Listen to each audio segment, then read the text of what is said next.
오늘은 누가복음 5장 12절로 26절 말씀을 본문으로 병자를 고치신 예수님, 따라서 한번 해볼까요? 병자를 고치신 예수님. 예수님의 이 지상 사역의 3대 과제는 첫째 가르치는 것, teaching, 그 다음에 두 번째는 전파하는 것, preaching, 그리고 마지막 세 번째는 치유하시는 것, healing, teaching, preaching and healing. 이것이 예수 그리스도의 3대 사역이라고 할 수 있는데, 오늘 이 병자를 고치신 예수님, 결론부터 말씀드린다고 하면 예수님께서 이 육신의 이 병자를 고쳐주심으로 자신이 신적 권능을 가지고 영혼의 병을 고쳐주는, 즉 죄를 용서해 주러 오신 구원자이심을 드러내기 위한 것이었습니다. 그러니까 예수님의 이 병자 고침의 주 목적은 육신의 병을 고쳐주는 것이 본 목적은 아니고, 그것을 통해서 바로 예수 그리스도께서 우리의 영혼의 치유자이심을 계시하신 거란 말이에요. 물론 이 병을 고침받는 것도 중요할 것입니다, 우리가 살아가는 데 있어서. 그러나 우리의 근본적인 문제가 해결되지 않는다면 우리가 어차피 병을 고침을 받아도 한 번은 죽게 될 것이고, 그 죽은 이후에 영원한 하나님의 심판을 받을 수밖에 없단 말이에요. 그러므로 영원히 죽지 않는 생명을 얻는 길, 즉 예수 그리스도의 치유는 이 완전한 치유, 즉 영혼의 치유를 이 목적으로 한 것입니다. 그래서 육신적인 것만 바라본 이 바리새인과 서기관들은 예수님을 비난할 수밖에 없겠죠. 오늘 교회도 마찬가지. 우리가 다 천하고 보잘것없는 그런 존재들이지만 우리에게는 정말 금보다도 귀한 믿음을 주셨습니다, 하나님께서. 그래서 우리를 부르시고 보이지 않는 하나님의 나라 건설에 이바지하고 동참하도록 우리를 불러주셨다는, 그런 면에서 참 하나님 나라에 우리는 존귀한 자들이, 믿으시면 아멘 합시다. 우리가 존귀한 자들입니다. 시작. 우리가 존귀한 자들입니다. 존귀한 자들이란, 원래 이 본문에는 특별히 예수님께서 이 나병 환자와 중풍병 환자를 고쳐주신 사건인데, 나병 즉 문둥병은 죄악을 상징하는 것입니다. 어떻게 보면 이 죄악의 진행 과정과 나병의 진행 과정이 상당히 비슷하다는 것. 혈루증과 함께 이 나병은 이 구약시대에 그야말로 천병, 하늘이 내린 병으로서 마치 저주받은 자와 같이 여겨졌단 말. 그런 이 나병 환자를 불쌍히 여기시고 예수님께서 이제 치료해 주신 거예요. 그리고 그 나병 환자가 예수님께 병 낫기를 구했습니다. 참 놀라운 일은 하나님이 기적을 베푸시는데 언제나 그 근거는 믿음을 통해서 역사하신다는 것. 오늘 이 본문에 치료받은 이 나병 환자가 이들밖에 없는 건 아니겠죠. 이스라엘 곳곳에 나병촌이 있을 것이고, 그 다음에 환자들도 많이 있을 텐데, 특별히 이 나병 환자들이 이 말하자면 치유함을 받은 것은 그들의 믿음을 통해서 치유함을 받게 됐다는 것. 이렇게 온몸에 이제 나병 들린 사람이 예수님께 나와서 이렇게 절하면서 뭐라고 말씀하는가 하면, 주여, Lord, 원하시면 나를 깨끗하게 하실 수 있나이다. If you are willing, you can make me clean. 당신이 원하신다면, 기꺼이 즐거워하신다면 나를 깨끗하게 하실 수 있을 줄 믿습니다. 이렇게 고쳐주시기를 간청했습니다.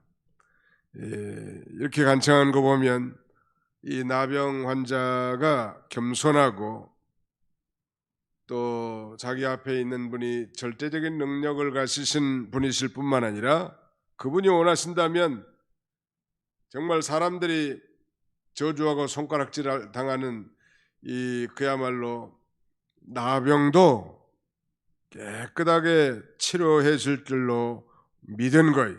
참 중요한 거죠. 주여 원하시면 나를 깨끗하게 하실 수 있나이다. 이 나병한 자는 생명을 걸고 지금 주님께 관심과 애정과 도우심을 간청한 것입니다. 오늘날 우리도 하나님 앞에 기도할 때, 오늘 우리 강사님이 아주 열정적으로 찬송도 하시고 기도도 하시는데 참 아름다운 모습인데요. 하나님이 그걸 원하십니다. 하나님은 우리의 기도가 간절하기를 원하셔. 어떻게 말해서 이 간절함이 없는 기도는 정말 응답받을 말하자면 기대를 해서는 안 될 것입니다. 정말 하나님이 해결해 주지 않으면 안 될 이 간절한 기도. 우리 찬송도 어떻게 보면 곡조 있는 기도와 같은 것이거든요. 하나님 앞에 찬송하고 기도하는 것인데 그것이 그저 형식적으로 기울어진다면 무슨 의미가 있겠냐는 말. 아무튼 이 문둥병자는 천재이루의 이 좋은 기회에 자기 앞에 오신 그 예수님께 자기의 정말 이 부끄럽고 수치스러운 나병을 고쳐주시기를 간청한 거예요. 오늘 우리들도 우리의 삶 속에서 이처럼 간절한 기도가 요구됩니다. 어찌 보면 우리는 다 영적인 문둥병자들이에요. 예수를 믿기 전에 우리가 다 영적인 문둥병자들이었고 예수를 믿음으로 죄로 상징된 그 영적 문둥병에서 우리가 해방된 자들이에요. 감사하잖아요. 우리 앞으로 배우겠지만 그 10명의 문둥병자들이 예수님께 치유를 받았지만 이방인 한 사람 사마리아 그 문둥이만 예수님 앞에 감사했는데 우리가 정말 예수 그리스도로 말미암아 죄 사함 받고 구원받은 하나님의 자녀라면 과거에 우리가 이 죄악과 같은 그 영적 문둥이 상태에서 우리를 구원해 주신 것에 대해서 늘 감사하는 삶을 살아야 할 것입니다. 믿으시기 바랍니다. 예수님께서 이렇게 말씀만 하지 않으시고요. 13절에 보니까 예수께서 손을 내밀어 그에게 대시며 이르시되 내가 원하노니 깨끗함을 받으라 하신데 나병이 곧 떠나니라. 내가 원하니 I am willing be cleansed 이렇게 되어 있습니다. 내가 원하니 깨끗함을 받으라. 그러면서 예수님께서 손을 내밀어서 그 나병 환자에게 터치를 했단 말. 사실 이 문둥병자에게 만지는 것은 그 만지는 사람도 율법에 의하면 부정하다고 되어 있는데 예수님께서는 부정해지신 것이 아니라 오히려 그 나병 환자를 깨끗하게 치료해 주셨단 말. 예수님께서 손을 대심으로 당신이 부정한 자가 된 것이 아니고 오히려 그 문둥병자를 깨끗하게 치료해 주신 거예요. 정결한 자로 바꿔주신 것이죠. 그리고 뭐 그냥 말씀만 하셔도 될 텐데 나병 환자에게 일부러 이렇게 손을 내밀어 그에게 대셨다는 거. 이건 어떤 면에서 보면 아주 그 예정을 가지시고 말하자면 예수님은 단순히 기능적으로 고치는 것이 아니고 넘쳐흐르는 그 예정과 연민으로 이 나병 환자를 고쳐주신 것입니다. 오늘 우리가 이 세상에 예수를 믿지 않는 사람, 특별히 택한 백성들 가운데 그런 분들이 있다면 여전히 문둥병자와 같은데 우리도 저들을 예수님께로 인도하는 것이 우리의 사명인데 정말 이런 애정과 관심, 연민을 가지고 저들에게 복음을 전해야 할 것입니다. 단순한 뭐 이론만 가지고 되는 건 아니지 않겠습니까? 정말 한 영혼을 사랑하는 긍휼과 자비심, 연민과 애정을 가질 때 놀라운 역사가 나타나게 되는 것이죠. 그리고 예수님께서는 이 놀라운 역사를 떠버리지 말라고 함구령을 내립니다. 왜 그랬을까요? 거기 그랬죠. 14절에 예수께서 그를 경고하실 때 아무에게도 이르지 말고 가서 제사장에게 내 몸을 보이고 또 내가 깨끗하게 됨으로 인하여 모세가 명한 대로 예물을 드려 그들에게 입증하라 하셨더니, 그러니까 이 문둥병에서 고침받은 이후에 율법에 의한 문둥병에서 정결케 된 규례를 행하라고 그렇게 말씀하시면서 함구령을 내렸는데, 그 이유는 예수님이 단순히 기적을 행하는 자로 사람들에게 보이지 않도록 하기 위한 것입니다. 왜냐하면 당시의 그 유대인들은 그들이 생각하는 메시아가 오시면, 우리가 지금 로마 정부에 압제당하고 있는데 이 로마의 식민지에서 우리를 해방시킬 그런 강력한 메시아, 다윗의 후손으로서 그런 메시아를 기다리고 있단 말이에요. 그래서 예수님께서 이제 기적 행하시는 자로 알게 된다면 때로 몰려들어서 예수님으로 하여금 그와 같은 능력으로 세상 권력을 장악하기 원할 것이기 때문입니다. 사실 예수님이 오신 목적은 말하자면 영원한 죽음에서 인류를 구원하시기 위한 거란, 아들을 낳으린 이름을 예수를 하라, 이는 자기 백성을 저희 죄에서 구원할 자심이라. 예수님이 이 땅에 오신 것은 죄에서 구원하러 오신 분이란 말, 무슨 병 고쳐주러 오신 분 아니에요. 그 병 고친 걸 통해서 자신이 신적 권능을 가진 메시아란 사실을 드러내기를 원하셨단 말. 이거 정말 예수님 발견한 자라면 바로 그 예수 그리스도의 진면목을 발견한 거죠. 베드로도 말이죠.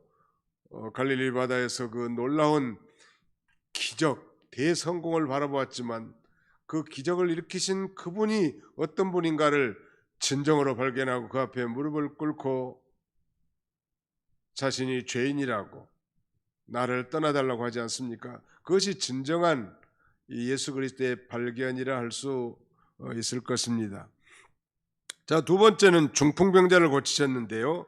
갈릴리, 특별히 가버나움에서 중풍병자를 현대어로 번역한다면 뇌병변 장애자라고 말할 수 있겠는데, 한 중풍병자를 사람들이 침상에 메고 와서 예수님 앞에 들여놓고자 했습니다. 뭐 소문이 퍼지지 않았습니까? 방금도 문둥병을 고쳤다는 소문이 퍼져서 수많은 사람들이 몰려드는 거예요. 사실 대부분의 사람들은 어떤 육체적 질병을 고침받고 어떤 현실적 축복을 위해서 예수님을 따른 사람들이라면 대부분은 다,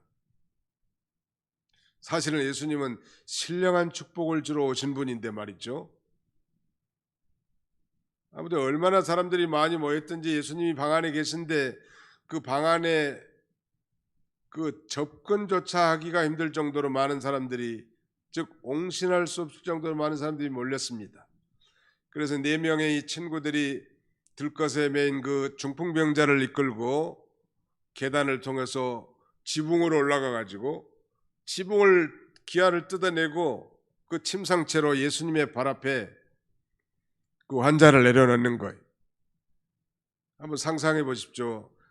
기아를 뜯어내고 그 환자와 함께 침상이 방 한가운데에 내렸을 때 그 분위기를, 얼마나 많은 흙덩어리, 뭐 나무 쪼가리, 이스라엘 백성들의 그 집이라고 하는 게 흙벽돌로 된 단층 슬라브인데요.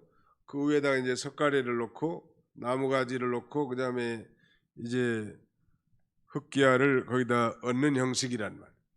그게 엉망했을 것 같고, 상식적으로 생각한다면 뭐 크게 화를 낼 만한 그런 행위인 것이 분명한데, 성경에는 뭐 예수님이 화를 냈다는 그런 기적이 없고 오히려 기뻐하셨고 칭찬하셨고 놀라운 치유의 응답을 받게 되지 않았습니까? 놀라운 일이. 그러니까 이 소문을 들었겠죠. 이 중풍병자는 뭐 걷지 못해. 중풍병자의 특징을 제가 잘 아는데, 우리 병모님이 그 중풍에 시달리다가 한 10년 고생하다 천당 가셨는데, 권사님이신데, 아무튼 뭐 중풍병자의 특징은 잘 먹어요. 본능적으로 잘 먹어, 음식을 많이도 먹고. 그다음에 두 번째는 말도 잘해. 온갖 간섭은 다 잘하고 말도 잘해. 단 한 가지 못하는 건 걷지를 못해. 중풍병자는 움직이지 못한다는.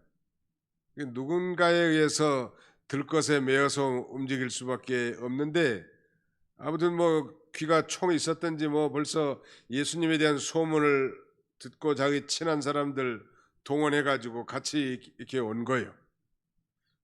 생각해 보십시오. 그 친구들이 가자고 해도 나 안 간다고, 내가 이 꼴로 무슨 창피당하게 가겠냐고, 이 중풍 환자가 그렇게 말했다면 안 갔을 거예요. 그러나 중풍 환자가 믿음이 있었단 말. 어떤 믿음이 있었을까? 또 이 중풍 병자를 동행했던 그 4명의 친구들도 믿음이 있었어요. 함께. 그 믿음이 말하자면 이 연합이 된 거죠. 말하자면 구체적으로 말한다면 예수님께 나가면 반드시 이 병은 고침받을 수 있다. 요게 이제 중풍 병자도 그런 믿음을 가지고 있었고, 그 다음에는 그 4 친구들도 그런 믿음을 가지고 간 거예요. 그러나 가보니까 난관이 봉착했습니다. 그러나 거기에 좌절하지 않고 계단을 거쳐 지붕에 올라가 가지고 그런 그야말로 이 도전적인 행동을 했단 말. 그런 면에서 이 난관을 돌파하는 믿음이에요. 첫 번째 믿음은 예수님께 나아가면 반드시 병을 고침을 받을 수 있다, 이런 믿음이고, 두 번째는 난관을 돌파하는 믿음, 즉 불굴의 도전적인 신앙이란, 우리 믿음의 길은 이 모험이고 도전입니다. 그저 이 너무 안이한 자세로 신앙생활하는 사람들은 그런 역사를 체험하기 어려워요. 한번 잡시다. 믿음은 모험입니다. 믿음이 뭐예요? 모험이라고. 어드벤처, 모험이라고. 이렇게 모험을 즐기는 사람들 많잖아요. 아브라함의 그 순례의 길 얼마나 모험이요. 그야말로 자기 아들을 이 모리아산 꼭대기에서 번제로 드리려고 하는 등 행동도 무모한 짓 같은 모험이고, 저 갈대아 우르를 떠나서 하나님이 지시할 땅으로 간 행위도 모험이요. 목회를 하다 보니까 여러 곳에 가서 이제 심지어는 미국에까지 가서 목회 경험을 하게 됐는데, 사실 가는 곳마다 모험이요. 근데 가는 곳마다 유익이 다 있었습니다. 하나님이 이래서 이리 보내셨구나, 하나님이 이것 때문에 보내셨구나, 놀라운 하나님의 그 역사와 하나님이 하신 일을 엿볼 수 있다고 할까요? 맛볼 수 있는 것이죠. 그걸 실제로 안 하면 못해요. 그 모험을 싫습니다. 저는 얼마든지 그럴 인격적 고난이 있고 권리가 있죠. 선택은 본인이 해야 되니까. 그렇게 안 할 수도 있지만 그게 하나님의 명령인 줄 알고 아멘 하고 믿고 순종하면 역사가 나타나는 거예요. 믿으시기 바랍니다. 그의 신앙이. 그래서 모험을 즐기라. 뭐 세상적 모험 행동하다가 뭐 파도 타기라든지 뭐 그다음에 뭐 위험한 것들 많더만, 바위 타기, 이번에 그 히말라야 뭐 14 등자를 그 등자 동행한 사람이 아마 조난을 당해가지고 세상을 뜬 모양이에요. 그 양반이 어디 전라도 어디 사람인데 양손이 없는 사람인데 말이죠. 세계 최초로 장애인으로서 세계 높은 히말라야 14개의 봉우리를 다 정복을 했어요. 그것도 마지막 정복하고 아마 내려다가 조난당한 건데 이미 뭐 죽었기 때문에 뭐 초상을 다 치렀더라고 보니까. 나는 그에 대해서 너무 무모하다고 생각한 사람이에요. 뭐 산에 오른 건 참 좋은 일이지만 말이죠. 또 그렇게 모험을 하면 굉장히 쾌감이 있다고는 합디다마는, 그러나 그런 무모한 일을 안 하면 좋을 것 같아요. 그러나 신앙에 있어서는 모험을 하는 게 참 좋아요. 뭐 새벽기도 힘들고 어렵고 그렇지만 내가 한번 이 기도를 도전해보자.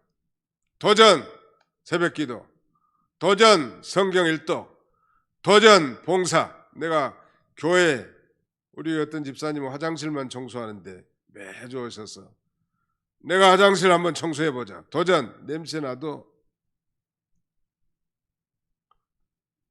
그래도 내가 가장 더럽고 힘들고 하기 싫어하는 일들 내가 솔선 한번 해보자. 그때 하나님이 준 그 기쁨, 그 부엌에서 설거지하는 봉사대원들도 보면 다 기뻐하고 즐거워한다. 나 믿음으로 하는 일이거든요. 아무튼 이 신앙은 모험이라는, 모험을 즐겨야 돼. 그렇지 않으면 사람이 소위 타성, 매너리즘에 빠지기 쉽습니다. 매너리즘에 빠지면 이 신앙생활은 종교생활이 되고 또 다른 짐이 됩니다. 즉 세상을 이길 수 있는 능력도 힘도 없는 거예요. 그래서 이들도 모험아니에요. 정말 아주 중풍병자 걷지도 일어서지도 잘 못한 사람이 아마 얘기했을 것 같아. 나 좀 데려다 달라고. 그래도 믿음 있는 친구들 4명이서 그러자고, 그분이면 분명히 고칠 수 있겠다고, 이렇게 또 상호 협력하는 신앙 한 가지 덧붙인다. 이 중풍병자와 친구들의 믿음을 한 가지 덧붙인다면 서로 협력하는 믿음, 협동단계라는 믿음. 혼자 할 수 없는 일, 우리가 한 영혼을 구원하는 일에 있어서 우리가 뭐 복음 한번 딱 전했는데 교회에 등록하고 신앙생활 잘하는 사람은 없습니다. 수많은 사람들에게 복음을 듣기도 하고 사랑을 받기도 하고, 그러면서 또 용기를 가진 전도자를 통해서 이끌림 받아서 교회에 나오는 것이고, 또 나와서도 뭐 무진장한 관심과 기도와 사랑을 베풀미 계속될 때 그가 견고하게 서 나가는 것이지 혼자 되는 거 없어요. 교회도 마찬가지. 목사님 혼자 하는 거 아니야. 장로님들과 모든 권사님들, 모든 재직들, 성도들이 한마음 한뜻이 돼서 해나가는 거. 교단 일도 마찬가지. 교단 일도 어려운 어떤 교회들은 힘을 써서 협력할 사람이 있는 반면에 힘을 쓸 만한 분들이 계신데도 그렇지 않는 분들도 계시다. 그러나 어떻게든 하나님의 일은 협력하는 거예요. 하나님께서는 그렇게 협력하면서 놀라운 구원 역사를 이루어가기를 기뻐하십니다. 독불장군이란 있을 수가 없어요. 내가 오늘 이 교회 안에 앉아있기까지 얼마나 많은 주의 종들과 전도자들의 사랑과 관심과 애정이 깃들여졌겠냔 말이에요.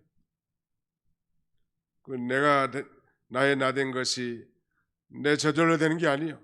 하나님의 은혜고 수많은 손길이 다 협력해가지고 이루어진 일이란 말이에요. 오늘 한 명의 이 중풍병자를 예수님 앞으로 인도하기 위해서 그 4명의 친구들은 참 가기 싫을 사람도 있을 것 같은데 말이죠. 그리고 이 사람 하나를 이 4사람이 들 것에 들면 4분의 1 정도의 힘만 든 건 아니에요. 옛날에 그 상해를 제가 매봐서 하는데 12상도라고 하거든. 사실 시신은 하나밖에 아닌데 12명이 좌우로 이렇게 다 얼매가지고 하는데 다 한 짐씩이요. 앞에 있는 사람도 한 짐, 뒤에 있는 사람도 한 짐. 물론 앞에 있는 사람이 좀 힘은 더 들긴 하죠. 키가 큰 사람이 옆에 가니까. 사람 하나가 뭐 한 70kg만 잡아도 양쪽 4명이서 뭐 이렇게 나눠도요 쉬운 일이 아니란 말. 그래서 이 4명의 신앙은 그야말로 사랑으로 역사하는 믿음이 분명하단 말. 사랑으로 역사하는 믿음. 그리스도 안에서 할래나 뭐할래나 효력이 없되 사랑으로 역사하는 믿음뿐이니라. 믿습니다 하는 말로만이 아니라 거기에 사랑이 들어가야 된단 말. 희생적인 사랑이 들어가는 것, 그게 참된 믿음이라고 할 수 있지 않을까요? 그 예수님 앞에 나왔는데 예수님께서 내 중풍병이 다 나았느니라 이렇게 속신하게 말하지 않으셨고, 예수님의 첫 일성은 소자야, 이 사람아 내 죄가 사함을 받았느니라 이렇게 말씀하는 거예요. 그러니까 그 곁에 아주 바리새인과 서기관들이 앉아가지고 이거야말로 참남하다. 유대인들은 하나님 앞에 하나님을 못 얻어가는 참남된 말이나 행동하면 옷을 찢는다 그래. 옷을 찢으면서 참남하다. 어떻게 사람이 다 죄를 사할 수 있나? 죄를 사해 주실 분은 오직 하나님밖에 없는데 이자가 정말 신성모독이로구나. 사실 예수님은 하나님이신데 말이죠. 그걸 모르니까.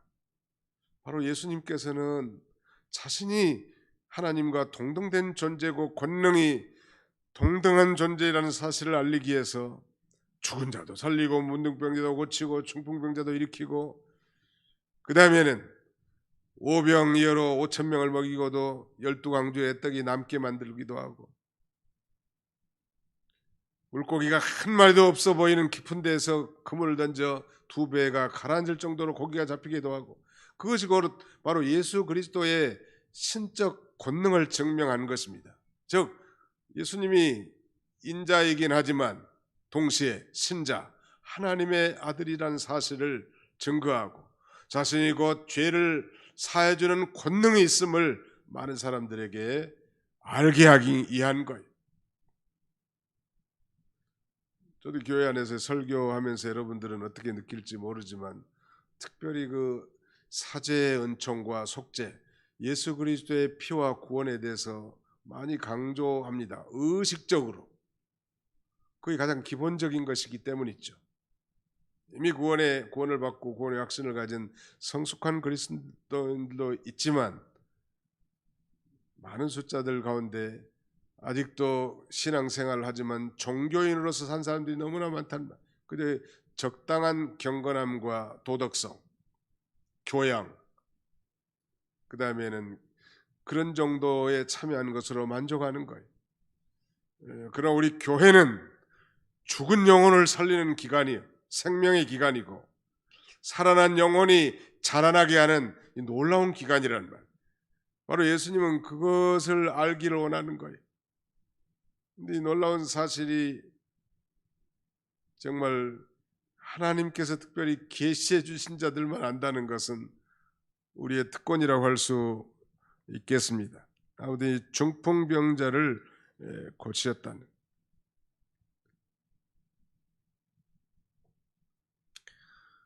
그래서 예수님께서 참남하다고 하니까 저들의 속내를 다하시고 내 죄가 용서되었다는 말과 일어나서 걸어가는 말 중에서 어느 것이 더 쉽겠냐고 역질문합니다. 이런 걸 소위 hypothetical dilemma라고 합니다. 가언적 양도 논법이라고 하는데 좀 어려운 말이니까 알 필요도 없는 말이지만, 그러니까 이 예수님을 궁지에 몰아뜨리려고 바리새인과 서기관들이 질문하면 예수님이 즉답을 피하시고 또 다른 질문을 내리는 거예요. 가이사에게 세금을 바쳐야 되는 것이 옳으니까 틀립니까? 예수님이 옳다 틀리다 말을 안 하셨어요. 이 동전 하나를 가져와느라 그 동전에 누구의 화상이 새겨져 있느냐, 그러면서 가이사의 것은 가이사에게, 하나님의 것은 하나님께 드리라. 이런 아주 명쾌하게 대답하심으로 저들의 말하자면 예수님을 딜레마에 빠뜨리려고 하는 저들을 궁지에 몰아붙인 것입니다. 그래서 예수님께서 역질문하는 거예요. 내 죄가 용서되었다는 말과 일어나서 걸어가라 하는 말 중에서 어느 것이 더 쉽겠는가 질문하는 거예요. 사실 두 가지 다 어려운 거죠. 일어나서 걸어가라는 것도 어려운 일이고 또 내 죄가 사해졌느냐 어려운 거예요. 여기에 대해서 어떤 학자들은 죄 사하는 것이 더 어렵다 이렇게 주장하는 사람도 있고, 또 어떤 사람들은 일어나 걸어가라 하는 말이 더 어렵다 그렇게 주장하는 것은 내 죄가 사해졌느냐 하는 건 외적 증거가 필요 없지만 일어나 걸어가라는 것은 외적 증거가 있기 때문에 더 어렵다는 거예요. 근데 그런 해석보다는 예수님께서 이렇게 질문하는 것은 정말 죄를 사할 권세가 자신에게 있음을 알게 하기 위한 것입니다. 사실 또 엄밀한 의미에서 우리는 이미 다 알지만 인간의 죄라는 것은 근본적으로 따져가면, 인간의 병이라고 하는 것은 근본적으로 따져가면 다 인간이 범죄함으로 말미암은 것입니다. 어떤 특정한 죄 때문에 그렇다는 것이 아니라 이 아담과 하와가 범죄함으로 말미암아 사실 이 죄와 이런 연약함도 들어온 것이기 때문이죠. 그래서 예수님께서는 이 근본적인 인간의 문제를 해결해 주길 원하셔요. 우리 인생의 근본 문제, 죄의 근본 문제가 뭐냐는 말이에요. 이 모든 병의 근본 문제가 뭔가, 또 오늘날 이 코로나와 같은 이 전염병의 재앙도 하나님이 쓰시는 도구요.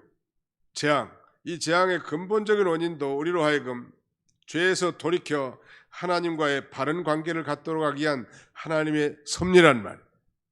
그 단순한 결과만을 주시지를 원하지 않고 근원적인 문제가 해결되기를 원하셔요. 인생의 근본 문제가 해결되는 거, 이게 중요하죠. 그래서 인생의 방향은 예수님을 만나야 해결되는 거예요. 한번 답시다. 인생의 방향은, 다시 인생의 방향은 예수님을 만나야 해결됩니다.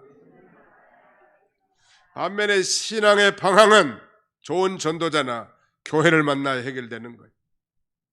이단에 가면 오히려 더 꼬이지 않겠어요, 인생이? 예수님에게 가면 인생의 방향이 해결됩니다. 내가 어떤 존재인가? 예수님이 어떤 존재인가? 삶의 목적이 무엇인가? 내가 어디서 와서 어디로 가는 존재인가? 너무 사방팔방으로 뻥뻥뻥 다 뚫리니까 심령이 유쾌해지고 마음이 평안하고 아무리 풍랑이 와도 심령이 잔잔한 거예요. 개는 짖어라, 기차는 간다. 아무리 개가 짖는다고 달리는 기차가 멈추겠단 말이에요. 이 세상이 아무리 시끄럽고 요란하고 그래도 참 믿음을 가진 사람들은 그 심령의 기쁨과 평안을 잃지 않고 유지해 나갈 수 있는 것은 인생의 근본 문제가 해결된 거예요. 또 인생의 근본 문제가 해결됐다면 뭐 고민이 그렇게 많겠냐는 말이에요. 웬만한 건 다 넘어갈 수 있는 거예요. 또 하나님은 또 모든 것이 합력해서 선을 이루게 하신 하나님. 믿으시면 아멘 합시다. 그런 믿음으로 나간다. 오늘 예수님께서 이제 게네사렛 호수 갈릴리 바다가에서 이제 제자들을, 특별히 베드로를 소명하신 이후에 갈릴리 가버나움에 그의 전도 근거지를 두고 이제 복음을 설파하는데 수많은 사람들이 몰려오는 거예요. 정말 불치병인 나병 환자도 고쳐졌고 그 소문이 사방에 다 퍼졌단 말. 이번엔 정말 한 번도 일어서 보지 못한 이 중풍병자를 고쳐준 거예요. 소자야, 내 죄 사함을 받았느니라 말씀하신 이후에 일어나 내 자리를 들고 걸어가라. 그러니까 참 그 예수님의 명령이 정말 황당한 명령 같지만 이 중풍병자가 그 명령에 순종하려고 일어서려고 하니까 발목에 힘이 생기고 또 엉덩이가 떨어지고 그 다음에 발걸음이 옮겨지는 놀라운 기적의 역사가 나타나게 된 것입니다. 이것도 어떻게 보면 영적으로 우리 그리스도인들이 다 예수 믿기 전에 영적인 중풍병자와 같은 존재들이에요. 이런 자들 예수님께서 고쳐주신 거예요. 그러므로 다시는 죄를 범치 말라 하는 것처럼 그 죄 짓는 자리를 벌떡 들고 일어서서 이제 하나님의 말씀을 따라 걸어갈 때 이 중풍적인 그런 요소들이 다시 우리를 괴롭히지 못하게 될 것입니다. 아무튼 믿고 순종하는 자에게 하나님께서 큰 능력으로 이렇게 베풀어 주신 것이고, 바로 예수님께서는 자신을 구주로 영접해서 믿는 자에게 죄사함, 곧 구원을 얻고 영원한 생명을 주시기 위해서 이 땅에 오신 분인 것을 알게 하시려고 공생의 기간 동안 많은 불치의 환자들을 치료해 주시고 회복시켜 주신 것입니다. 우리가 영적으로 다 문둥병자요 중풍병자 같은 자들이었는데 바로 예수를 믿고 이제 하나님의 자녀가 되고 생명을 얻었단 말. 그러므로 이제는 그 죄를 날마다 벗어버리고 하나님이 기뻐하시는 그 말씀을 순종하면서 믿음으로 승리하는 저와 여러분들이 다 되시기를 주님의 이름으로 축원합니다. 기도합시다. 거룩하신 우리 아버지 하나님, 감사합니다. 3일 동안도 주의 은혜의 장중 아래 우리를 붙잡아 주셨다가 오늘도 이 거룩한 공예배 3일 예배로 이 수요일 저녁에 저희를 인도해 주시고 하나님 아버지 앞에 기도하며 찬송하며 말씀을 드리며 하나님 앞에 영광을 돌리게 하심을 진심으로 감사하고 감사를 드립니다. 우리 하나님께서는 이렇게 우리 인간의 필요를 다하시고 병든 자, 굶주린 자, 연약한 자, 어려움 당한 자를 결코 예면하지 않으시면서까지 더 신령하고 귀한 것을 주시기를 원하시는 주님, 정말 예수 그리스도를 인격적 체험적으로 만나 예수님을 정말 나의 주님으로 구주로 모시고 정말 기쁨과 감사함으로 하나님을 날마다 섬겨 나갈 수 있는 그런 저희가 다 되도록 우리 아버지 하나님 인도해 주시기를 원합니다. 특별히 중풍 병자와 그 네 친구들의 믿음을 우리가 본받아서 정말 예수님에게 나가면 우리 인생의 모든 문제가 반드시 해결될 뿐만 아니라 그 길을 가는 동안에 많은 난관과 어려움이 있다 할지라도 난관을 돌파하고 이 도전적인 신앙으로 나가는 저희들이 되게 해주시고 또 영혼을 구원하고 하나님의 교회를 세워나가는 일에 홀로 할 수 없는 걸 우리가 너무나 잘 아오니 모두가 정말 구원받은 하나님의 자녀들로서 기쁨과 감사함으로 협력하여 이 맡겨진 모든 사명들을 잘 감당할 수 있도록 축복해 주시옵소서. 남은 주간도 주님이 친히 함께해 주시고 우리의 삶의 터전에 하나님 축복하셔서 우리의 삶의 환경 속에서 우리 주님의 손길을 체험하며 우리 주님과 동행하며 승리의 삶을 살아가는 우리 모든 교우들이 다 되게 해 주시옵소서. 예수님의 이름으로 기도하옵나이다. 아멘.